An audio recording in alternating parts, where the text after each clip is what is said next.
Chapter 27. Hurry. The car was silent. Dylan's anger had returned and now rolled off of him as if it were a heat wave. Sky kept quiet. It was better to let him have his space. Anything she said would likely cause an argument. She gazed out her window blindly, letting the blur of trees go past without notice as she tried to put away the events of the last few hours.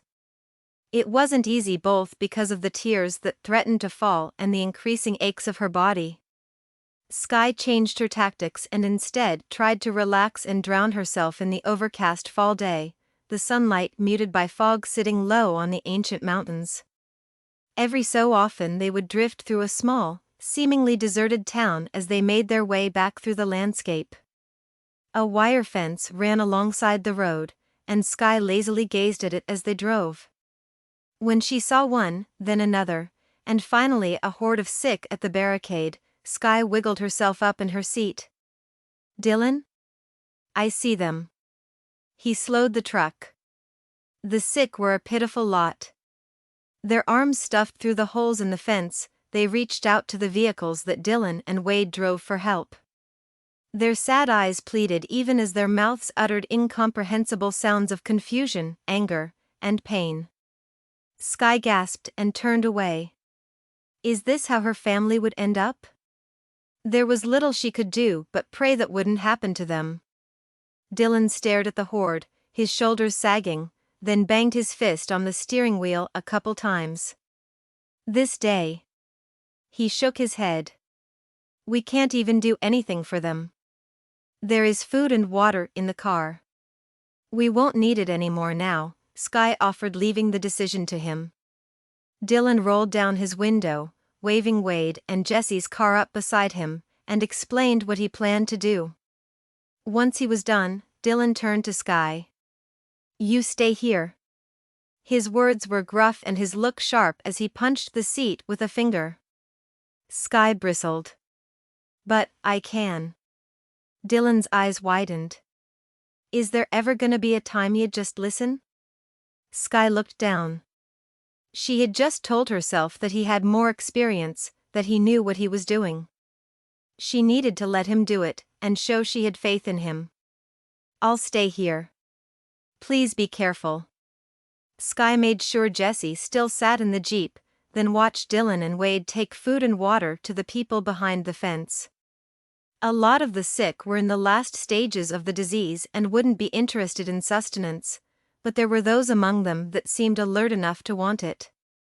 Those desperate for supplies strained their arms through the wire openings, fingers opening and closing as they reached for the meager help Dylan and Wade provided.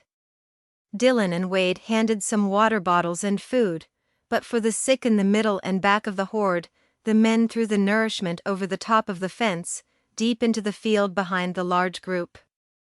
Some followed it, picking it up where it fell. It helped lessen the weight against the fence. Sky frowned. There was still a lot of sick pushing on the fence and staring at Dylan and Wade with too much aggression in their eyes. Sky scanned the barrier again. If the sick kept pushing against the barrier, it would come down.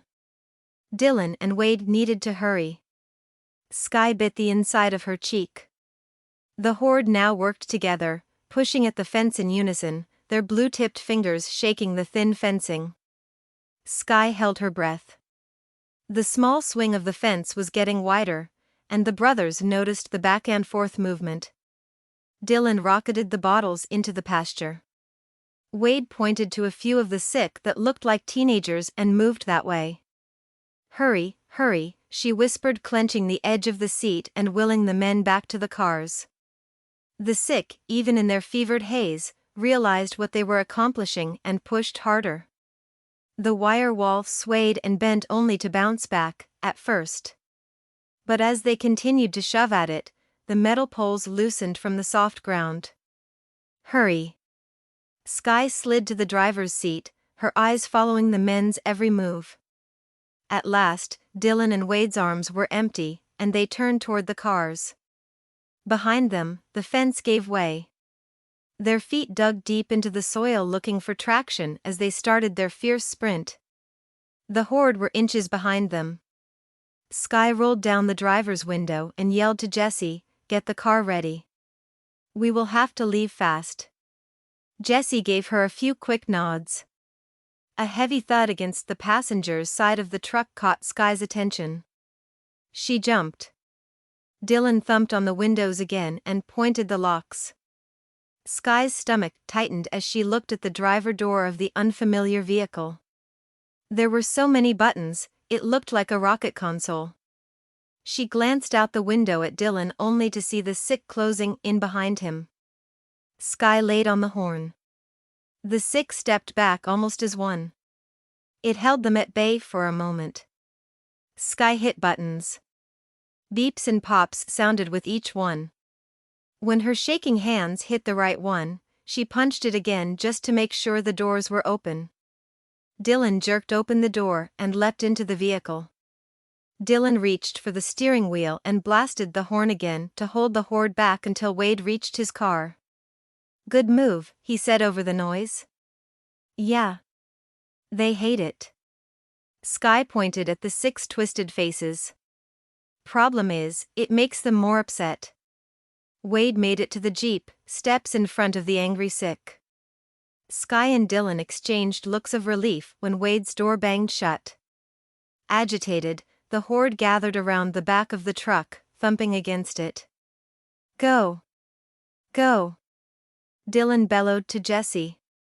Jessie's car left black marks on the road as smoke poured from the tires.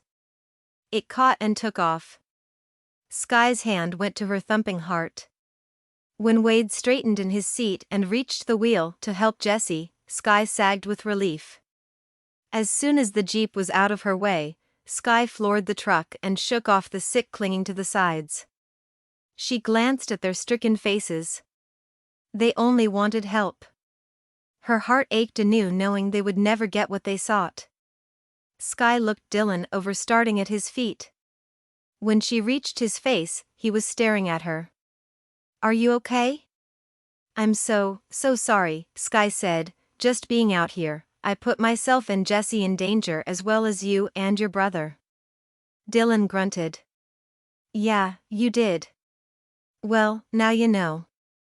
I never imagined it would lead to all this. I won't do it again." Sky drove for a while. After the excitement, the two were quiet, each in their own thoughts. As they passed the welcome sign for Colton, Sky looked toward Tom's house. A stop there would put her mind at ease, and she may be able to call her father on their landline. But would Dylan go for it? She glanced at Dylan and her cousin's road again. She could wait no longer. If she was going to run it by him, it had to be now. "So Dylan, I was thinking." "No." Sky studied his set face and crossed arms. "You don't even know what I was going to say." Dylan waved a hand at her. "I don't care. Whatever it is, it's no. You've asked enough of me today. Have the decency to wait a day before you ask for anything else." Sky watched the road to Tom's house go by. She sighed and allowed her lips to make a soft pop sound at the end. Sky and Dylan had been at odds all day, and he had bent to her wishes every time. She owed him big, a lot more than this. "Okay. Tomorrow then." Dylan snorted and slouched down in his seat for the rest of the trip home.